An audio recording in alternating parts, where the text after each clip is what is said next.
सोचिए क्या होता है जब एक शांति समझौता, जिस पर पूरी दुनिया की नजरें टिकी हों, वो सिर्फ 48 घंटों में टूटकर बिखर जाए। आज हम एक ऐसे ही अंतर्राष्ट्रीय संकट को समझने की कोशिश कर रहे हैं जिसने मिडिल ईस्ट को एक बार फिर से युद्ध के मुहाने पर लाकर खड़ा कर दिया है। तो चलिए इस पर एक नजर डालते हैं। हाँ, तो इस पूरी कहानी का सबसे चौंकाने वाला हिस्सा क्या है? एक शांति समझौता जो टिका तो सिर्फ इतने घंटे। बिल्कुल 48 घंटे से भी कम। एक ऐसी उम्मीद थी जो बहुत बहुत तेजी से टूटी और जिसने पूरे मिडिल ईस्ट को एक बार फिर से एक बड़े खतरे में डाल दिया। तो चलिए शुरू करते हैं और इस पूरे मामले को समझते हैं परत दर परत।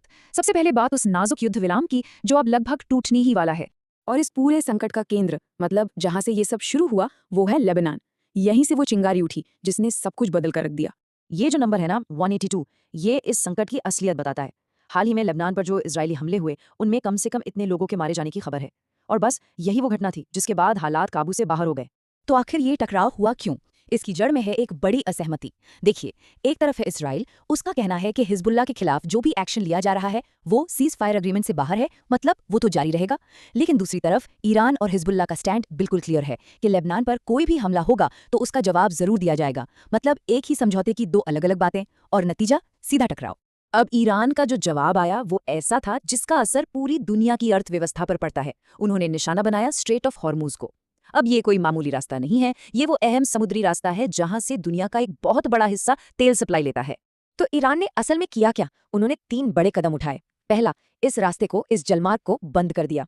दूसरा, ये सिग्नल दिया कि मेन चैनल में समुद्री खदानें हो सकती हैं, जो कि इसे बहुत ज्यादा खतरनाक बना देता है। और तीसरा, सारे कमर्शियल जहाजों से कह दिया गया कि भाई कोई दूसरा रास्ता देख लो। ये लेबनान पर हुए हमले का एक बहुत ही कैलकुलेटेड और सीरियस जवाब था।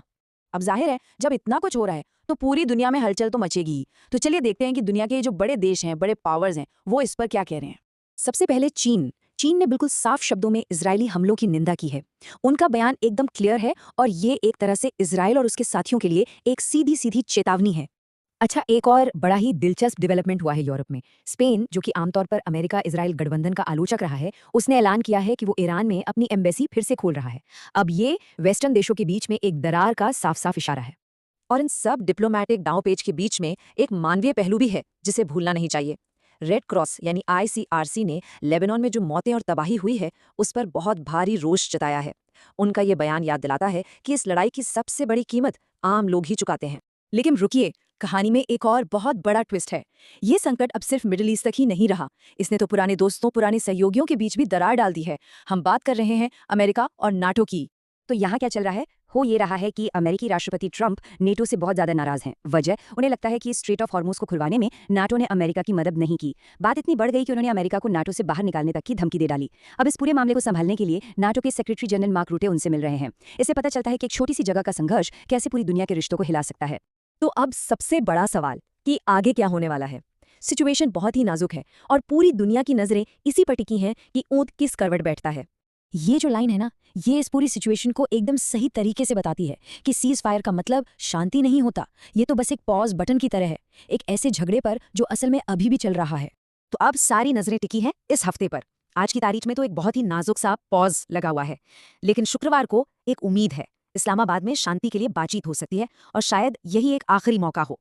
और यहीं पर हम इस विश्लेषण को एक बड़े सवाल के साथ छोड़ते हैं। क्या ये बातचीत एक बड़े टकराव को टाल पाएगी, या फिर ये सिर्फ तूफान के आने से पहले वाली खामोशी है? इसका जवाब तो वक्त ही देगा और पूरी दुनिया इंतजार कर रही है।